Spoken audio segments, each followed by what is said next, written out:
पश्चिम बंगाल में रामनवमी के मौके पर निकाली जा रही शोभा यात्राओं को लेकर माहौल गरमाया हुआ है।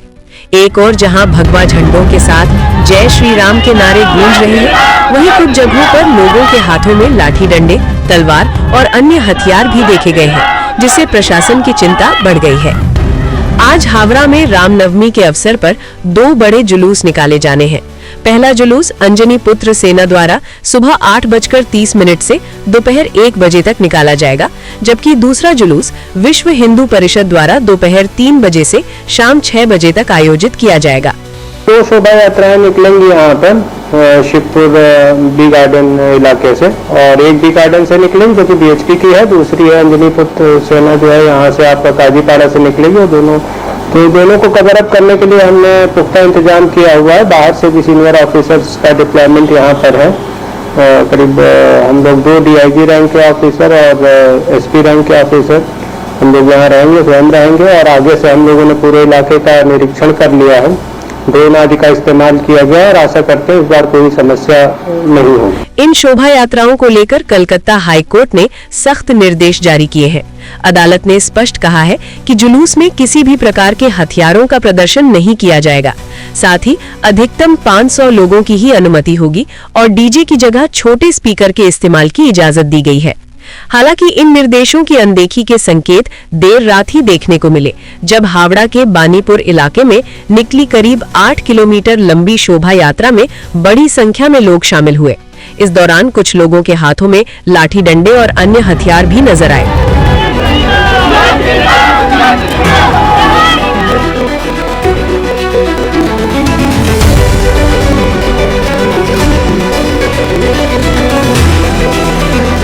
जैसा कि सब जानते हैं रामनवमी के दिन शस्त्र पूजन होते हैं। हम लोगों को मालूम था कि हम लोगों को कोई भी रैली में आज तक हमने कभी भी कोई अस्त्र शस्त्र व्यवहार नहीं किया। आज भी हम लोगों का कोई ऐसा मौका नहीं था। एक तलवार आया था, मंदिर में अंदर जा रहा था पूजा करने के लिए, उसको लेके इच्छा करके इतने बड़े मॉब के माझखान में इतना बड़ा सीन क्रिएट किया एक पुलिस ऑफिसर ने। मैं किसी का खराब नहीं चाहता, मुझे किसी का नाम नहीं बोलना, मगर फिर भी मैं इन्हें सतर्क करना चाहता हूँ, ये बात बहुत गलत है। आप किसी के जात के साथ, आप किसी के संविधान के साथ, आप किसी को खुश करने के लिए सबको बदनाम नहीं कर सकते। हम लोग का जितने भी भगवान है सबका हाथ में अस्त्र है, तो हम लोगों को कोई अस्त्र नहीं लेंगे। धर्म को रक्षा करने के लिए हम अस्त्र तो जरूर उठाएंगे। जब हम लोग से कोई लड़ने आएगा तब इसका यूज किया जाएगा। अभी कोई लड़ने आ रहा है क्या? नहीं, अपने लिए आत्मरक्षा के लिए रखना पड़ेगा। ईद में, मुहर्रम में वो लोग अपना हथियार निकाल के दिखाते हैं हम लोग को, हम लोग कुछ बोलते नहीं उस समय। तो ये जस्ट हम लोग दिखाने के लिए कि उनको हाथ चलाने के लिए, तो हमारे पास भी हाथ है, हमारे हाथ में छुरी नहीं पहने हम लोग। बंगाल में जंग का ही जरूरत है, तलवार की जरूरत है। हाँ 100%। तुम्हारा नया तलवार? हाँ 100। इसमें देख रहा हूँ मैं जंग लगा हुआ। तो जंग लगा हुआ का तो जरूरत है, बहुत दिन से हम लोग संभाल कर रखे थे। सबका हिंदू का घर में तो तलवार रंगना ही है, लाठी तलवार रंगना ही है। चेंज तलवार से होगा या वोट से होगा?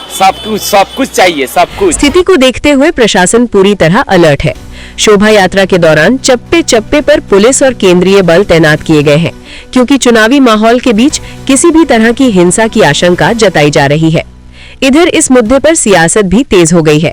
बीजेपी नेताओं ने राज्य सरकार पर निशाना साधते हुए आरोप लगाया कि बंगाल में हिंदू अपने त्योहार भी स्वतंत्र रूप से नहीं मना पा रहे हैं। जिस बंगाल को उसके सांस्कृतिक विरासत के लिए, भारतीय संस्कृति के लिए, और जिस बंगाल की पश्चिम बंगाल की संस्कृति ने पूरे देश को एक सूत्र में बांधा, आज हमारे यहाँ नमाज पढ़ने का इजाजत मिलता है, पर माँ की पूजा करने के लिए पंडाल का अनुमति हाईकोर्ट से लाना पड़ता है।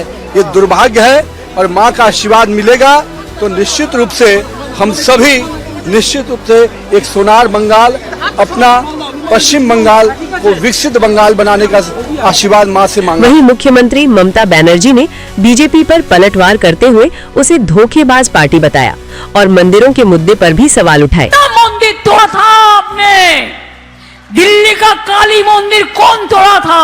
आप क्या धर्म का बात करते हैं? हम हिंदुस्तान में जो जन्म लिया है ना, बंगाल धर्म का सबसे बड़ा जगह है जो हर धर्म को लेके चलता है, मोहब्बत से, प्यार से, रिश्ता से। हर फेस्टिवल हमारा फेस्टिवल होता है। राम तुम्हाদের কেনা নয়, রাম রাজ্য মানে ভালো রাজ্য। তোমরা তো এক একটা যা আছো, তোমরা মানুষকে মেরে ফেলো, গুন্ডা গদ্দারি করো, হামলা করো, মানুষের অধিকার কেড়ে নাও। बीजेपी नेता शुभेंदु अधिकारी ने आरोप लगाया कि पुलिस रामनवमी से जुड़े अस्थायी कैंप लगाने में भी बाधा डाल रही है। उन्होंने कहा कि उन्हें बांस ले जाने से रोका जा रहा है, लेकिन वे पीछे हटने वाले नहीं हैं। এখন এমসিসি চলছে, ওরা মনে করছে এখনো মমতা ব্যানার্জি যা বলবে সেটাই হবে, কেউ প্রতিবাদ করবে না, কেউ মানবে না। আমাকে মোদিজি এখানে পাঠিয়েছেন, দাঁড় করিয়েছেন গুন্ডা রাজ খতম করার জন্য, জঙ্গল রাজ খতম করার জন্য, সিন্ডিকেট রাজ খতম করার জন্য, পুলিশের রাজ খতম করার জন্য। সেই জন্য আমি কোনা এক্সপ্রেসের কাছে এসে ঘটনাটা শুনলাম, আমি এলাম। যদি কটা বাঁশকে এখন থেকে ভয় পেতে শুরু করেন তাহলে ভোটে কি অবস্থা হবে?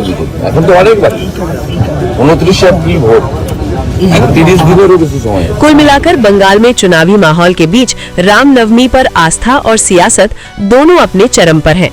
अब सबकी नजर आज निकलने वाली शोभा यात्राओं पर है, जहां ये देखना अहम होगा कि कोर्ट के निर्देशों का कितना पालन किया जाता है। अगर आपने हमारे चैनल को सब्सक्राइब नहीं किया तो अभी सब्सक्राइब करें, वीडियो को लाइक करें, शेयर करें और इसी तरह की खबरों को देखने के लिए देखते रहें धारावी तक।